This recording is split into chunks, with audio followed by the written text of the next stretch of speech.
है फिर बंद हो जाता है। कई दिन हो गए हैं भरत जी ने कुछ भी नहीं खाया है, कुछ भी नहीं। उसी खेत के पास में एक प्राचीन माता भद्रकाली का मंदिर था। उस मंदिर में ऐसी अफवाह उड़ रखी थी कि जो माता को किसी की बलि चढ़ा देती माता उसे मुंह मांगा वरदान देती। इसलिए मैंने कहा अफवाह उड़ रखी थी, कोई भगवान ऐसा नहीं मानते कि आप किसी बेगुनाह को मारकर उन्हें खुश करें। तो वहां पर एक डाकुओं का, डकैतों का गिरोह था। उन्होंने ये अफवाह सुन रखी थी। तो डाकुओं के सरदार ने कहा कि भाई देखो, कोई आसपास बैठा होगा, उसकी बलि चढ़ा देते हैं और फिर बदले में माता से इतना धन मांगेंगे कि कभी डकैती करने की जरूरत नहीं पड़ेगी। इधर उधर देखते हैं तो इधर उधर तो एक ही व्यक्ति बैठा दिखता है, भरत जी। उनको लाते हैं। अब बलि चढ़ाने से पहले उन्हें बहुत अच्छा भोजन दिया जाता है। अब वो इतने भूखे हैं कि भोजन मिलते ही वो दोनों हाथों से खाने लगते हैं। जब तृप्ति हो जाती है तब जाकर एक डकैत को अपने पास बुलाते हैं और पूछते हैं कि भाई ये आज कोई उत्सव इत्यादि है क्या? मुझे इतना अच्छा भोजन दिया जा रहा है, अच्छे कपड़े दिए जा रहे हैं। डकैत ने कहा नहीं, आज तुम्हारी बलि चढ़ाई जाएगी। भरत जी कहते अगर ऐसा है तो रोज मेरी बलि चढ़ा दिया करो, मैं पास में ही रहता हूँ, बस इसके बदले मुझे भोजन दे दिया करो। डाकू ने कहा कैसा मूर्ख है, इसको बलि का मतलब भी नहीं पता। सरदार ने कहा अच्छी बात है, दिक्कत नहीं करेगा, कोई भी कहानी सुनाकर इसकी बलि चढ़ा देंगे। तो जब भरत जी भोजन कर लेते हैं तब उनको मंदिर के अंदर लाया जाता है। बड़े प्यार से समझाते, देखो तुमने सही कहा था, आज एक बहुत बड़ा उत्सव है, आज माता दर्शन देने आती है, लेकिन उसके लिए थोड़ी पूजा करनी पड़ती है। तो तुम घुटनों पर बैठ जाओ, हाथ जोड़कर नेत्र बंद कर बस माता का ध्यान करो, सर झुका लो, फिर देखना थोड़ी देर में माता तुम्हें दर्शन देने आएगी। भरत जी बैठ जाते हैं, हाथ जोड़कर नेत्र बंद कर सर झुकाकर तलवार निकालते हैं। अब जैसे ही बलि चढ़ाने वाले हैं कि वहां पर साक्षात माता भद्रकाली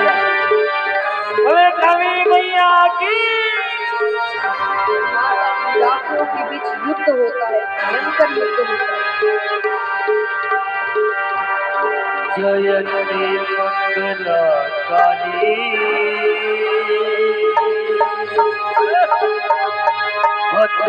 भद्रकाली कपालिनी दुर्गा क्षमा शिवा धात्री स्वाहा स्वधा नमोस्तुते।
रूपनो खाधारा माने रूपनो खाधारा माने रूपनो खाधारा हिरण्यती का दूध पसीना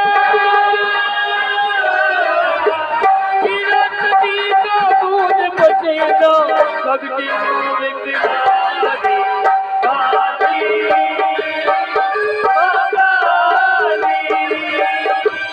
काली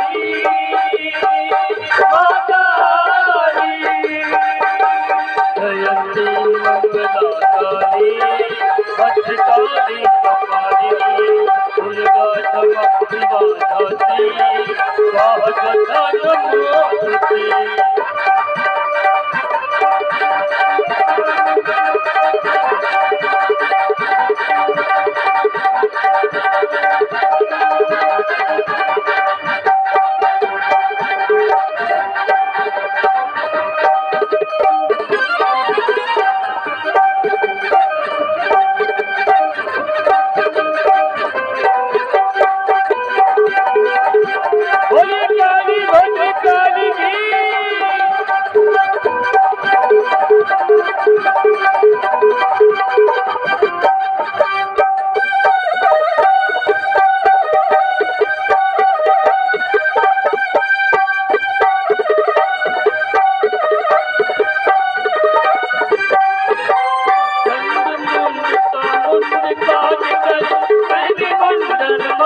क्षमा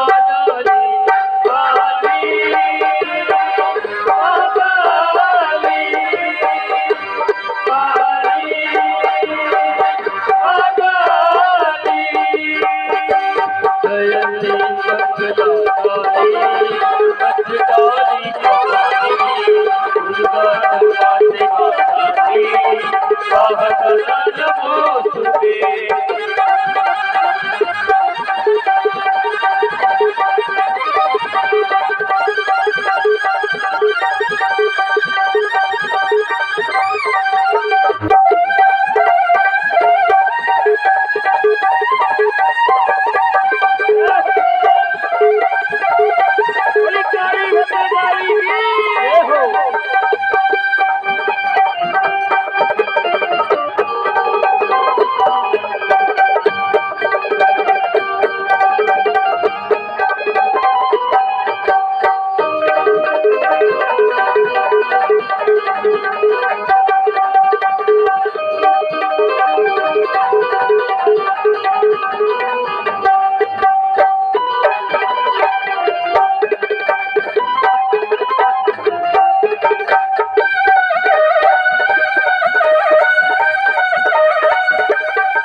हुई खा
तो राजा ने कहा, देखो आसपास कोई बैठा होगा, उसे कह दो वो पालकी उठा लेगा, बदले में उसे जो धन चाहिए होगा हम दे देंगे उसके बराबर।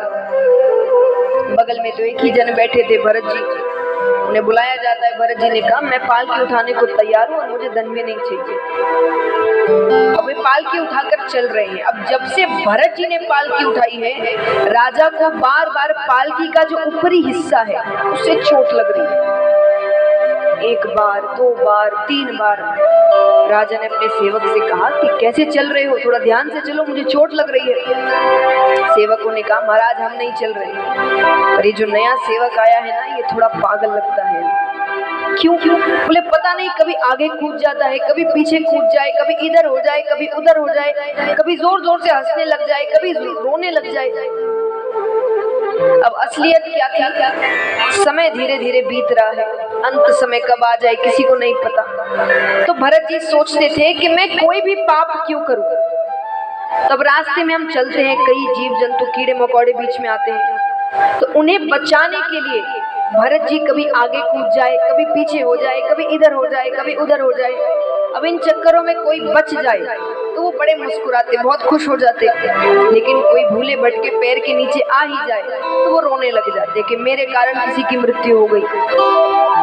अब बाकियों को ये चीजें समझ नहीं आ रही, उन्हें वो पागल लग रहे हैं, ये कैसी हरकतें कर रहा है। राजा ने कहा, ठीक है, एक दो बार और देखते हैं, नहीं तो फिर मैं बात करता हूँ। फिर थोड़ी दूर चलते, फिर राजा को चोट लग रही है। अब राजा ने पालकी उतरवाई, तलवार निकालते राजा मारने लगते हैं।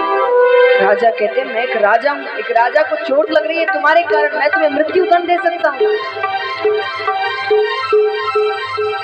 भरत जी ने कहा, अगर आज भी मैंने इन्हें सही शिक्षा नहीं दी तो आगे जाकर लोग इन पर नहीं, ज्ञानियों पर सवाल उठाएंगे। कल मैंने क्या कहा कि आप किसी कलाकार के साथ रहो तो कला थोड़ी बहुत प्राप्त होती है। अगर वो अच्छा कलाकार है तो आपको भी कला प्राप्त होगी। अगर कोई बहुत अच्छे ज्ञानी है तो थोड़ा बहुत ज्ञान आपको भी मिलेगा। तो भरत जी ने कहा कि आगे जाकर ज्ञानियों पर इल्जाम लगेगा कि भरत जी जिसके साथ थे, भरत जी ने जिसको अपने कंधे पर उठाया था वो भी मर भी गया। क्या बड़े कहते हैं कि भाई अच्छी संगत में रहो, फिर तो जैसी संगत मन चाहे उसमें रहो, जब कोई फायदा होने ही नहीं वाला। तो भरत जी उन्हें बहुत सी बातें समझाते हैं और अंत में भरत जी ने एक ही बात कही कि राजन, आप अपने गुरु से मिलने जा रहे हैं। के सामने ऐश्वर्य नहीं दिखाते। अगर आपको सही में शिक्षा ग्रहण करनी है तो, नहीं करनी है तो जो करना है करो। अगर सही शिक्षा, अच्छी शिक्षा ग्रहण करनी है तो गुरु के सामने अपना ऐश्वर्य, ऐश्वर्य यानी ऐश्वर्य कोई भी रूप का हो सकता है, यानी धन का ऐश्वर्य, कभी ज्ञान का ऐश्वर्य, कि आप गुरु के सामने जाकर कह रहे मुझे ये आता है, मुझे वो आता है, मैंने ये किया है। गुरु मन में कहेंगे मेरे पास आया क्यों, सब आता है, तो आपको सही प्रकार से शिक्षा नहीं देंगे। लेकिन आप गुरु से जाकर अगर सच में कहेंगे कि मुझे कुछ नहीं आता, मैं आपके भरोसे हूँ, आपको मुझे सब कुछ सिखाना है, शुरुआत से हर चीज, छोटी से छोटी चीज समझानी है, तो वो आपको हर चीज सिखाएंगे, क्योंकि फिर आप उनकी जिम्मेदारी हो जाएंगे। इसीलिए माना जाता है कि गुरु के सामने कभी ऐश्वर्य नहीं दिखाना चाहिए। आप पालकी में बैठकर जा रहे हैं, इतने सेवक इत्यादि आपके साथ जा रहे हैं, वो आपसे नाराज हो सकते हैं। आप पैदल जाएं, गुरु से मिलने जा रहे हैं, बहुत सी बातें समझाते हैं। भरत जी की कथा, हर कथा भागवत की आपको कोई ना कोई सीख देती है। भरत जी की कथा हमें ये सीख देती है कि जो खुद की चिंता नहीं करते, उनकी चिंता भगवान करते। अगर हम सारी चीजें करने लग जाएंगे तो भगवान कहेंगे सब कर सकता है अपने आप, इसे मेरी जरूरत ही नहीं। एक बार एक संत रास्ते से कहीं जा रहे थे, बीच रास्ते में एक धोबी था, उसने अपने कपड़े रास्ते में ही सुखा दिए। उसे लगा इस रास्ते से कोई आ नहीं रहा, उसने रास्ते में अपने कपड़े सुखा दिए। अब वो संत भगवान का नाम जप करते हुए जा रहे थे, तो अलग ही धुन में थे। उन्होंने ध्यान नहीं दिया, वो धोबी के कपड़ों पर पैर रखकर चले जाते हैं। लेकिन थोड़ी दूर जाकर ध्यान आता है, तो वापस आते हैं, माफी मांगते हैं। धोबी बहुत चिल्ला रहा है उन पर, भला बुरा कह रहा है, गालियां दे रहा है। फिर भी संत बार बार क्षमा याचना कर रहे हैं, मुझसे गलती हो गई, मुझे माफ कर दो। तुम कहोगे मैं कपड़े भी तुम्हारे वापस धो दूं, जितने खराब मैंने किए हैं, इतने खराब जिसमें हुए नहीं थे वो। लेकिन फिर भी संत माफी मांग रहे हैं, उन्हें लग रहा है मेरी पूरी गलती है। फिर भी वो भला बुरा कहता। अब ये पूरा दृश्य ऊपर से भगवान बैठे बैठे देख रहे हैं, भगवान भी इंतजार कर रहे हैं। अब यहाँ पर संत माफी मांगते जा रहे, अंत में उस धोबी ने एक लाठी उठाई और संत को लगा मारने। भगवान को क्रोध आ गया। भगवान कहते हैं तो गलत है, मेरा भक्त कुछ नहीं कह रहा, तो उसे लग रहा है कि वो अकेला है, तो भगवान नीचे आते हैं सहायता करने के लिए। अब यहाँ भगवान का नीचे आना हुआ कि संत की सहनशीलता का जवाब देना। संत ने भी उठाई लाठी और लगे मारने। भगवान तुरंत ऊपर चले गए। लक्ष्मी जी ने कहा आप तो भक्त की सहायता करने गए थे। भगवान कहते मुझे लगा कि कोई मेरे भक्त पर अत्याचार कर रहा है, इसीलिए मैं गया, और मैंने देखा कि नीचे जाकर दो धोबी आपस में लड़ रहे हैं। वो दोनों जब सलटवारा कर सकते तो मेरी जाने की क्या जरूरत, मैं उसके पास जाता हूँ जिसको मेरी जरूरत हो। इसलिए कई बार कहा जाता है कि कोई आपके साथ गलत करता है तो जरूरी नहीं हर बार आपका जवाब देना। कई बार आपको जवाब या तो भगवान या समय को देना चाहिए। कोई इससे ने झगड़ा किया, हम खड़े होकर झगड़े कर रहे हैं, चिल्ला रहे हैं, वो भी चिल्ला रहा है, ये जवाब कोई मायने नहीं रखता। लेकिन जब समय जवाब देता है या भगवान जवाब देते हैं ना, पूरी दुनिया सुनती है वो जवाब, और वो जवाब भूले नहीं भूल सकता सामने वाला, उसे कहते हैं असली जवाब।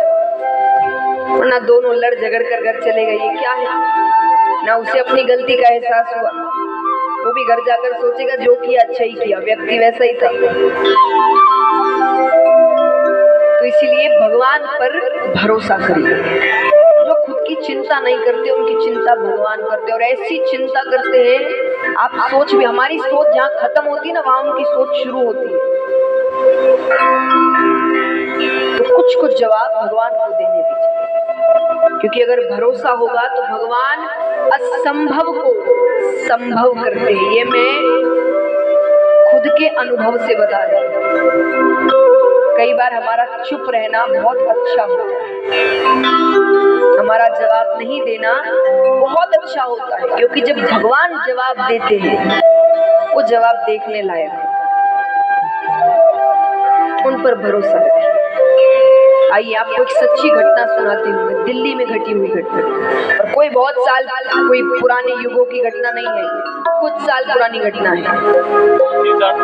एक वहां पर दिल्ली में एक बूढ़ी महिला रहती थी, उसके साथ ही घटना घटित हुई थी कि अगर, और इसका सार यही है कि अगर भरोसा होता है भगवान पर तो भगवान कैसे कैसे कार्य करते हैं। आज भी चमत्कार होते हैं, लेकिन अगर उतना भरोसा होगा तो